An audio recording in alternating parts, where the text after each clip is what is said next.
Hello दोस्तों, कैसे हैं आप सब लोग। सुपर 90 कोचिंग क्लासेस की ऑनलाइन क्लास में आपको सभी का स्वागत है और मैं सोनू लामा आप सभी का स्वागत करता हूं। तो आज हम पढ़ते हैं रेशियो पार्ट नंबर 4 क्लास। जैसे कि हमारी 3 क्लास हो चुकी थी अभी तक, तो हम चौथी क्लास की ओर बढ़ते चलते हैं। बेटा आइएगा, अभी हम पहली क्लास में डिस्कस करते हैं कि रेशियो होता क्या है उसके बारे में। दूसरी क्लास में हमने थोड़े से क्वेश्चन का लेवल बढ़ाते गए थे, तो तीसरी क्लास में हमने क्वेश्चन और किए थे और चौथी क्लास में हमारे जो क्वेश्चन होंगे वो थोड़े और बढ़ते जाएंगे। तो इस प्रकार हम रेशियो को बढ़ते जाएंगे। तो रेशियो की पार्ट 4 यानी क्लास नंबर 4 हमारी यहाँ पर आई हुई है। तो देखिएगा क्लास नंबर 4 में हम कैसे पढ़ते हैं। आइए बच्चा, तो क्लास नंबर 4 में हम डायरेक्ट क्वेश्चनों के ऊपर चलते हैं। क्वेश्चन किस प्रकार बनते हैं रेशियो के, किस प्रकार क्वेश्चन का लेवल थोड़ा सा इंक्रीज होता जाता है। तो क्वेश्चन की ओर चलते हैं, देखते हैं क्वेश्चन किस प्रकार है।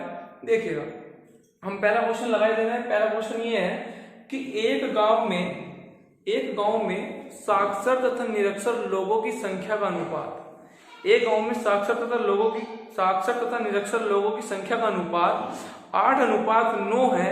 यदि साक्षर लोगों की संख्या 256 है तो बच्चा बताना है निरक्षर लोग कितने हैं, यानी कि अनपढ़ लोग कितने हैं। हमारे पास एक गांव है, गांव में 2 तरीके के लोग हैं, एक है साक्षर और दूसरे क्या है निरक्षर। दूसरे हैं बेटा निरक्षर। तो इनका जो अनुपात दे रखा है साक्षर और निरक्षर का, वो दे रखा 8:9। लेकिन हमारे पास साक्षर संख्या है 256, साक्षर लोगों की संख्या है 256, यानी कि 8 भाग जो है वो साक्षर लोगों के हैं, निरक्षर लोगों के भाग है 9। तो यहां से मैं बात करूं तो जो 8 भाग होगा वो रिप्रेजेंट करेगा 256 लोगों को। 8 भाग रिप्रेजेंट करेगा 256 लोगों को। तो मैं यहां से अगर एक भाग की वैल्यू निकालूं तो एक भाग की वैल्यू 8 का 24, 8 दूनी 16, 32। लेकिन मेरे पास निरक्षर लोगों के कितने भाग हैं?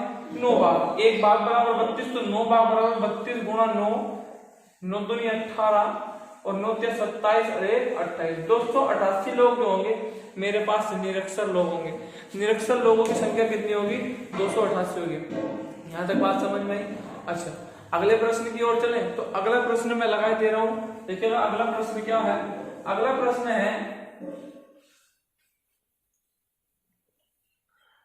प्रश्न है कि 530 रुपए को ए बी सी में इस प्रकार बांटिए कि ए को बी से 70 रुपए अधिक तथा बी को सी से 80 रुपए अधिक मिले। तो हमें बताना प्रत्येक का हिस्सा कितना है, प्रत्येक व्यक्ति का जो हिस्सा है वो कितना है। हमें टोटल राशि बांटनी कितनी? 530 रुपए। हमारे पास टोटल राशि है 530 रुपए। 3 व्यक्तियों में बांटनी है, जिनमें से पहले का नाम है ए, दूसरे व्यक्ति का नाम है बी और तीसरे व्यक्ति का नाम है सी। 3 व्यक्तियों में 530 रुपए बांटने। 530 रुपए बांटने की कंडीशन दी है प्रश्न में। कंडीशन ये है कि ए व्यक्ति को इस वाले बी व्यक्ति से कितने रुपए अधिक मिले? 70 रुपए अधिक मिले। कितने रुपए अधिक मिले? 70 रुपए अधिक मिले। और हमसे कह रहा है कि सी व्यक्ति को, इस बी व्यक्ति को सी व्यक्ति से कितने रुपए अधिक मिले? वो बच्चा हमें मिलने चाहिए 80 रुपए अधिक। तो मैं क्वेश्चन किधर की तरफ से करके चलूं, इधर की तरफ से या इधर की तरफ से? मुझे बेटर होगा कि मैं इधर की तरफ से क्वेश्चन को करके चलूं। तो मैं अगर इसको मान लूं x रुपए मिलेंगे, तो c को x रुपया मिला, तो b को c से 80 रुपए अधिक, यानी x से 80 रुपए अधिक। तो आकर रुपए कितने मिलेंगे? x जमा 80। कितने रुपए मिलेंगे? x जमा 80। अगले की बात करता मैं a की। a व्यक्ति को b व्यक्ति से 70 रुपए अधिक मिल रहे हैं। यदि से x जमा 80 मिल रहा है और इससे मैं अगर 70 रुपए और जोड़ दूं तो क्या इसकी अमाउंट जो होगा वो x जमा 150 नहीं होगा? यानी कि a को मिलेंगे x जमा 150, b को मिलेंगे x जमा 80 और c को मिलेंगे x रुपए। और तीनों को मिले कितने रुपए? बांटे कितने? 530 रुपए। तो मैं तीनों का अगर अमाउंट जोड़ दूं, c का हो गया ये, b का हो गया x जमा 80 और हमारा जो a हुआ उसका हो गया x जमा 150। तो कुल मिलाकर जो राशि होगी वो कितनी होगी? 530 रुपए। यहां में x तो कितने x हो गए? 3x जमा लगा दिया और 150 और 80 230 बराबर 530। ये 230 इधर जाएगा, माइनस में होगा तो 3x की वैल्यू आई हमारी 300, x की वैल्यू आ गई 100। हमें ज्ञात करना है प्रत्येक का अलग अलग हिस्सा। तो c का हिस्सा आ गया 100 रुपए, इसका आ गया 180 रुपए और इसका आ गया 250 रुपए। तीनों का हिस्सा अलग अलग आ गया हमारा। a को मिलेंगे हमारे 250 रुपए, b को मिलेंगे 180 रुपए, c को मिलेंगे 100 रुपए। तीनों का हिस्सा अलग अलग हमने ज्ञात कर दिया। बड़े अगले प्रश्न की ओर। यहां तक किसी बच्चे को कोई दुख तकलीफ अगर हो तो बता दीजिएगा, फिर वरना आगे बढ़ते हैं। अगला प्रश्न किस प्रकार है देखिएगा। अगला प्रश्न आपके डिस्प्ले पर आ गया है, देखिएगा अगला प्रश्न क्या। अगला प्रश्न है, एक खिलौना विक्रेता के पास सफेद, गुलाबी तथा नीले रंग की गेंदें हैं। एक खिलौना विक्रेता है जिसके पास सफेद, गुलाबी तथा नीले रंग की गेंदें हैं जिनका अनुपात 3:7:11 है।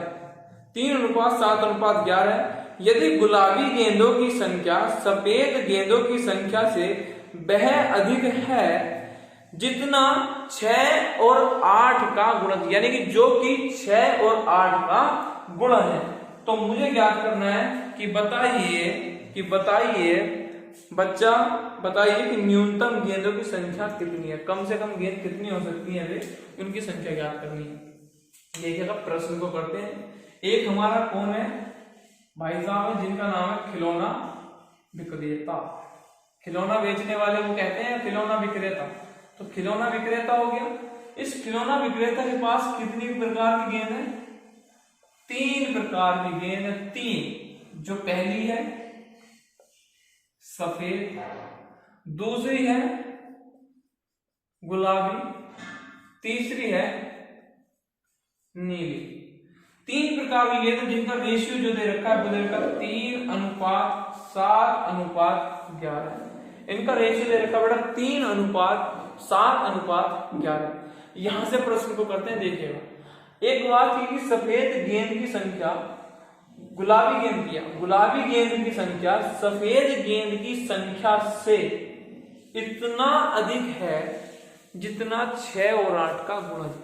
तो मुझे 6 और 8 का न्यूनतम से न्यूनतम गुणज ज्ञात कीजिए। 6 और 8 का न्यूनतम से न्यूनतम गुणज बताइए क्या होगा। तो 6 और 8 का मैं न्यूनतम से न्यूनतम गुणज करूं तो 6 का पाड़ा पहला 6, फिर 12, फिर 18, फिर 24, फिर 8 का पड़ता है 8 का 8 दूनी 16, 8 का 24। तो न्यूनतम जो पहला सेम जो गुणज आया वो आया 24, तो गुणा 24 ही होगा। तो 24 की बात करते हैं कि गुलाबी गेंदों की संख्या सफेद गेंद की संख्या से उतनी अधिक है जितना कि 6 और 8 का गुणज। तो यहाँ पर भाग की बात करें तो कितने भाग अधिक है, 4 भाग, और वहां पर अधिक कितना 24, यानी कि 4 भाग रिप्रेजेंट करेंगे 24 को। तो एक भाग की वैल्यू आ रही होगी बच्चा 6, एक भाग की वैल्यू आ रही है 6। और हमारे पास टोटल गेंदों के भाग कितने, 11 भाग नीली गेंद को मिले, 7 भाग गुलाबी गेंद को मिले, सफेद भाग 3 भाग सफेद गेंद को मिले। तो 7 और 3 10 और 11 21 भाग टोटल है। एक भाग का मान 6, तो 21 छक्का 126, यानी कि जो हमारे पास न्यूनतम गेंदें होंगी उनकी संख्या होगी 126।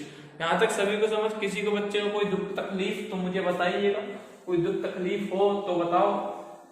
आइएगा अगले प्रश्न की ओर चलते हैं। अगला प्रश्न किस प्रकार है बेटा, अगला प्रश्न है, लगा दो डिस्प्ले पर लगा दो। अगला प्रश्न है कि एक बेकरी 4 ग्राहकों ABCD को 90 किलोग्राम मिठाई 4:B:6:3 के अनुपात में देती है। यानी कि एक बेकरी है जो 4 ग्राहकों ABCD को 90 किलोग्राम मिठाई 4:B:6:3 के अनुपात में देती है। यदि C का हिस्सा D के हिस्से से 15 किलोग्राम अधिक है, यदि C का हिस्सा D के हिस्से से 15 किलोग्राम अधिक है तो B और D के हिस्से में अनुपात ज्ञात कीजिए। B और D के हिस्से में अनुपात ज्ञात कीजिए।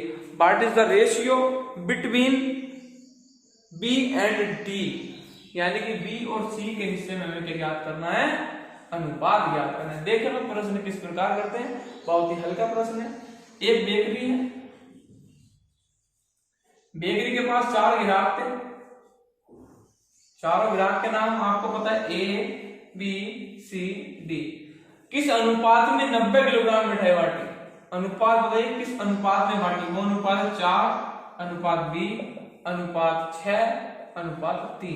यहां तक प्रश्न में दिया, प्रश्न में एक लाइन और दी है, यदि C का हिस्सा D के हिस्से से 15 किलोग्राम अधिक है। यदि C का हिस्सा D के हिस्से से कितना अधिक है? 15 किलोग्राम अधिक है, तो किसका फिर किसका रेशियो पूछा है? फिर पूछा है रेशियो B और D का रेशियो क्या? ये देखिए, यदि C का हिस्सा D के हिस्से से 15 किलोग्राम अधिक है, यानी कि ये वाला जो अधिक है वो कितना अधिक है? 15 किलोग्राम अधिक है। तो मुझे बताइए हिस्से कितने अधिक है?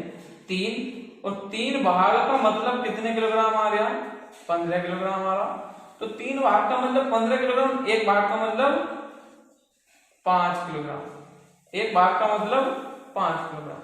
जब 1 भाग का मतलब 5 किलोग्राम आया तो इसे मिला होगा 15, इसे मिला होगा 5 से 30 किलोग्राम, इसे मिला होगा 5 से 20 किलोग्राम, टोटल था 90 किलोग्राम। 30 इसे मिल गया तो बचा कितना? 60। 20 इसे मिल गया तो बचा कितना? 40। 15 इसे मिला तो बचा कितना? 25। और बचा हुआ 25 तो हमारे बी भाई साहब को मिला होगा, तो बी भाई साहब को 25 किलोग्राम मिला, डी भाई साहब को 15 किलोग्राम मिला। तो पूछ रहा है इनका रेशियो बताइएगा। 25:15, तो 5 पंजे 25, 5 से 15, तो रेशियो आ रहा 5:3। यही हमारे प्रश्न का उत्तर होगा। यही तक किसी और हर बच्चे को बात समझ में नहीं आता? किसी को कोई समस्या नहीं ना? आइए, समस्या होनी चाहिए, बहुत ही साधारण तरीके से बता रहा हूं। अगर हाई स्कूल अच्छे तरीके से पास किया होगा, पढ़ के पास किया होगा, बिना नकल के किया होगा, तो बात समझ में आ रही होगी। देखिएगा अगले प्रश्न की ओर बढ़ते हैं। अगला प्रश्न क्या है हमारा? अगला प्रश्न लग गया है, देखिएगा। एक व्यक्ति का क्रम से किराया, स्कूल फीस तथा घरेलू सामान पर मासिक व्यय 4:5:6 के अनुपात में है। यदि वह स्कूल फीस के रूप में 2500 रुपए देता हो तो उसकी मासिक आय ज्ञात कीजिए जब वह 1 रुपया ना बचाता हो, जब उसकी बचत 0 हो। देखिएगा क्या है प्रश्न में कि जो उसका किराया है, उसकी स्कूल फीस है और उसका घरेलू सामान पर जो खर्च है, उनका अनुपात है 4:5:6। 4:5:6 के रूप में। लेकिन स्कूल फीस पर जो रुपए दे रहा है वो दे रहा है 2500 रुपए। स्कूल फीस पर 2500 रुपए दे रहा है, इसका मतलब 5 भाग जो खर्च कर रहा था वो स्कूल फीस पर कर रहा था, लेकिन रुपए कितने खर्च कर रहा है? 2500 रुपए। तो 5 भाग का मतलब ही तो 2500 हो, तो 1 भाग का मतलब 5 पंजे 25, 500 आ गया। 1 भाग का मतलब 500। 1 में रुपए नहीं बचा रहे वो आगे, जितने जो उसकी आय थी वो टोटल खर्च कर रहा है। तो उसने 6, 5, 11 और 4, 15, उसकी आय थी 15 भाग। 1 भाग का मतलब 500, तो टोटल जो उसकी आय आई वही 7500। वो 7500 आय हमारी मासिक, लेकिन हमसे प्रश्न में पूछा है वार्षिक। तो वार्षिक ज्ञात करने के लिए कितने माह की निकालनी पड़ेगी? 1 वर्ष में 12 माह, तो हमने गुणा करी तो 75 12 90,000 रुपए उसकी क्या होगी? वार्षिक आय होगी। यहाँ तक किसी बच्चे को कोई समस्या? आगे चले, चलो आगे की ओर चलते हैं। अगला प्रश्न देखते हैं। अगला प्रश्न क्या है? अगला प्रश्न है, देखिएगा क्या है। कर्मचारियों की 3 श्रेणियों का वेतन 1:2:3 में। कर्मचारी 3 श्रेणी में, एक चपरासी, एक क्लर्क, एक अधिकारी। 3 श्रेणी में हमारे क्या है? कर्मचारी। यदि उनके वेतन में क्रम से 5%, 10% तथा 15% की वृद्धि होती है, इंक्रीज होता है उनका वेतन, तो उनके वेतन का नया अनुपात ज्ञात कीजिए। ये हमारा प्रश्न है। देखिए कितना हल्का प्रश्न है। जो कर्मचारी है उनका पहली श्रेणी, दूसरी श्रेणी, तीसरी श्रेणी, इनके वेतन का अनुपात 1:2:3। यहाँ पर 5% का इंक्रीज हो रहा है, यहाँ पर 10% का इंक्रीज हो रहा है और यहाँ पर 15% का इंक्रीज हो रहा है। और हमसे पूछ रहा है कि नए वेतन का अनुपात ज्ञात कीजिए।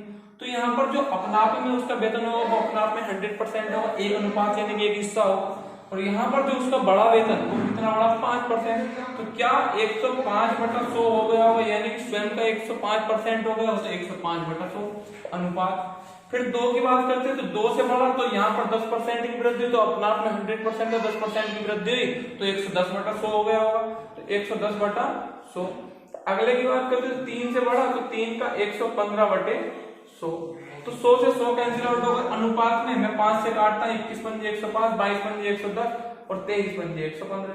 तो 21 अनुपात 22 दूनी 44 अनुपात 23 या 69, यही इनके नए वेतन का अनुपात होगा और यही हमारे प्रश्न का उत्तर होगा। यहाँ तक बात समझ में आई? आइएगा अगले प्रश्न की ओर चलते हैं। अगला प्रश्न क्या है? अगला प्रश्न है हमारा, देखिएगा डिस्प्ले पर आ गया होगा, देखिएगा अगला प्रश्न है, एक छात्र द्वारा 3 विषयों में प्राप्त अंकों का अनुपात 1:2:3 था। स्कूल ने प्रत्येक विषय में 5% कृपांक दिए। कृपांक का मतलब ग्रेस, 5% ग्रेस लगाई और ग्रेस लगाने के बाद पूछ रहा है कि छात्र के अंकों का नया अनुपात ज्ञात कीजिए। जो नया अनुपात होगा वो क्या होगा? छात्र थे 3 विषय थे, पहला सब्जेक्ट, दूसरा सब्जेक्ट, तीसरा सब्जेक्ट, इनका अनुपात 1:2:3 और वो कह रहा है कि इस विषय में 5% का क्या हुआ? ग्रेस लगा। इस विषय में 5% का ग्रेस लगा और इस विषय में भी 5% का ग्रेस लगा। तीनों विषय में 5% का ग्रेस लगा। तो पूछ रहा है कि नया अनुपात क्या होगा? ये भी अपना आप में 100% होगा, ये भी अपना आप में 100% होगा, या ये भी अपना आप में 100% होगा, जैसे भी पहले प्रश्न में कर पाए। तो यहाँ से भी उसका 105/100 होगा, यहाँ से भी 105/100 होगा और यहाँ से भी 105/100 होगा। तो आप देख पा रहे हैं तीनों में गुणा जो हो रही है 105/100, 105/100, 105/100 और तीनों आपस में कैंसिल आउट हो जाएंगे। तो नया अनुपात भी क्या है? 1:2:3। देखिएगा कैसे? 1 का 105/100 अनुपात 2 का 105/100। ग्रेस का मतलब बढ़ा दिए गए नंबर, 5% बढ़ा दिए गए, तीसरा 105/100। अनुपात में जो सेम चीज होगी वो कट जाएगी। तो नया अनुपात जो है 1:2:3, जो अनुपात होगा वो होगा हमारा 1:2:3। यहाँ तक बात समझ में आई? किसी बच्चों को दिक्कत है नहीं तो कोई हो तो बता देना। आइए नेक्स्ट प्रश्न, और उम्मीद करता हूँ कि जो प्रश्न है हमारे 7 प्रश्न हो गए, ये सभी समझ में आ गए होंगे। अगला प्रश्न लास्ट प्रश्न है। लास्ट प्रश्न देखिए क्या है कि सेब, संतरे और आम की संख्या का अनुपात 5:7:8 के अनुपात में है। फल विक्रेता ने फलों की संख्या में क्रम से 40%, 50% और 75% की क्या कर दी? वृद्धि कर दी। तब फलों का नया अनुपात क्या होगा? तब फलों का नया अनुपात क्या होगा? देखिएगा प्रश्न फ्रेश है क्या क्या हमारे पास? सेब, संतरे और आम, तो इनका रेशियो दे रखा है हमारे पास। रेशियो कितना दे रखा है? रेशियो दे रखा है बेटा 5:7:8। रेशियो दे रखा 5:7:8। यदि सेब में 40% की वृद्धि, संतरे में 50% की वृद्धि और आम में 75% की वृद्धि कर दी जाए तो पूछ रहा है कि नया अनुपात क्या होगा? जैसे कि पहले 2 प्रश्न करे ऐसे ही तीसरा प्रश्न है। तो 5 अपने आप में 100% होगा, 40% बढ़ा तो खुद का 140/100 रेशियो, 7 का 150/100 अनुपात 8 का 175/100। 100 से 100 कैंसिल आउट हुआ। मैं 5 से काटता हूँ, 5 दूनी 10 और 5 8 40, ये काटा 5 से 3 बार, ये काटा 5 तिया 15 और 5 7 5 तिया 15, 5 पंजे 25। अब काटता हूँ मैं 7 से 7 चौक 28, 7 पूरा कटा और 7 पंजे 35। अब मैं काटता हूँ 5 से 5 कैंसिल आउट, यहाँ 5 से 5 कैंसिल और 5 6 30। तो हमारा है 4:6:8 यानी कि 2:3:4 के अनुपात में हमारे जो फल होंगे उनका नया अनुपात होगा हमारा 2:3:4। और हम आज की क्लास यहीं समाप्त करते हैं, पढ़ते हैं अगली क्लास नेक्स्ट वीडियो में। मिलते हैं बेटा, टाटा बाय बाय, ओके।